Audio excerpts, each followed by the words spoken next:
اچھا، حرام کی کتنی قسمیں ہیں؟ دو ہے، ایک حرام لغیرہ اور ایک حرام لغیرہ۔ اب ہم پڑھیں گے آگے بھی لغیرہ اور لغیرہ۔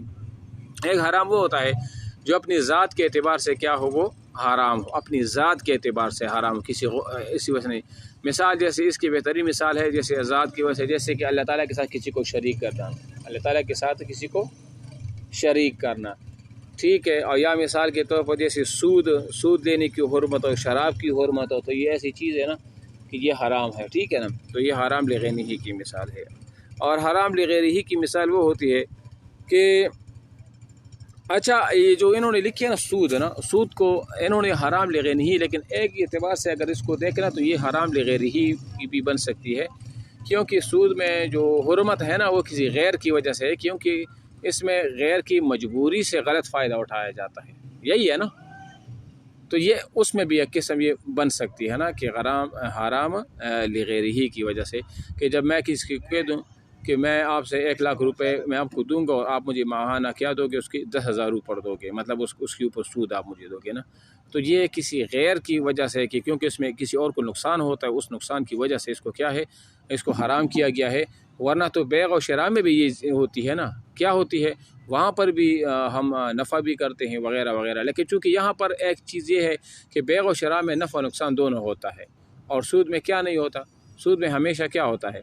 نفع ہوتا ہے، اس میں نقصان کا کوئی وہ نہیں ہوتا۔ ایک فریق ہمیشہ نقصان اٹھاتا ہے اور ایک فریق ہمیشہ کیا اٹھاتا ہے، فائدہ اٹھاتا ہے، جبکہ بیع و شراء میں ایسا نہیں ہوتا ہے، کبھی لینے والا نقصان اٹھاتا ہے، کبھی دینے والا نقصان اٹھاتا ہے، ٹھیک ہے نا۔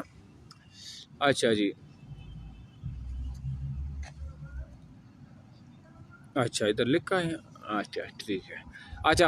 حرام لغیرہ وہ ہے جس کی عمر کسی خارجی سبب کی نہ پر ہو، جیسے بلا اجازت دوسرے کا مال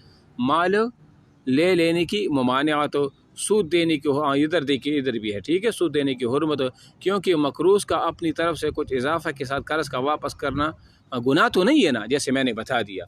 مطلب اگر اس کو دیکھیں تو یہ چیز تو زیادتی بیع و شراء میں بھی ہوتی ہے نا، تو اللہ تعالیٰ نے اس چیز کو اس لیے حلال کیا ہے نا کہ اس میں کیا ہوتا ہے، کسی کو فائدہ وہ ہوتا ہے۔ تو یہ ادھر بھی یہ فائدہ تو ہے، لیکن یہاں پر کیا ہے، یہاں اصل میں فائدہ تو ایک کو مل رہا ہے اور وہ یقینی ہے، اور دوسرے کے یقین طور پر کیا ہو رہا ہے، وہ نقصان ہو رہا ہے۔ ایک تو یہ وجہ بھی ہے، اور دوسرا یہ کہ جو بندہ ایسے سود کا معاملہ کرتا ہے نا، وہ انتہائی مجبوری کی حالت میں کسی کی مجبوری سے غلط فائدہ اٹھانا ہوتا ہے، سمجھ آ رہی ہے نا۔ ورنہ کون ایسا ہے کہ 1,00,000 روپے لے اور پھر مہینہ بھر اس کی ہر مہینہ 10,000 یا 5,000 جو ہے نا، یا 1,000 2,000 وہ کیا کرے، وہ ایکسٹرا بھی دے دے ان کو، کوئی ایسا کرے گا؟ کبھی بھی نہیں کرے گا، لیکن مجبوری ہو جاتی ہے، ٹھیک ہے نا۔ اچھا جی، پھر ہے مکروہ تحریمی اور ایک ہوتا ہے مکروہ تنزیہی۔ مکروہ تحریمی اور مکروہ تنزیہی۔ مکروہ تنزیہی وہ ہوتا ہے نا، ہم نے واجب کو پڑھا تھا، دیکھو فرض کے مقابل میں حرام آتا ہے، فرض کے مقابل میں کیا آتا ہے،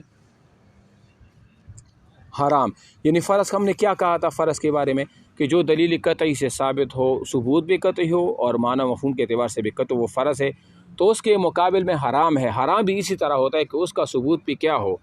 یعنی دلیل قطعی سے ہو اور اس طرح ثبوت بھی ہو اور معنوی لحاظ سے بھی ہو۔ اور یہ جو مکروہ تحریم ہے نا، یہ واجب کے مقابلے میں، کس کے مقابلے میں ہے،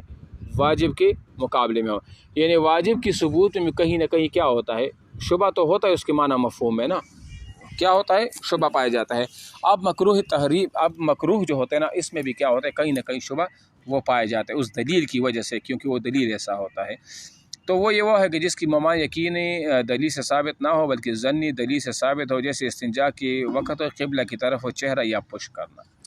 یعنی بندہ استنجا کرتا ہو یا مثال کے طور پر وہ قضاء حاجت کی لے گیا، تو یہ قبلہ کی طرف نہ پشت کرے گا اور نہ اس کی طرف یعنی کہ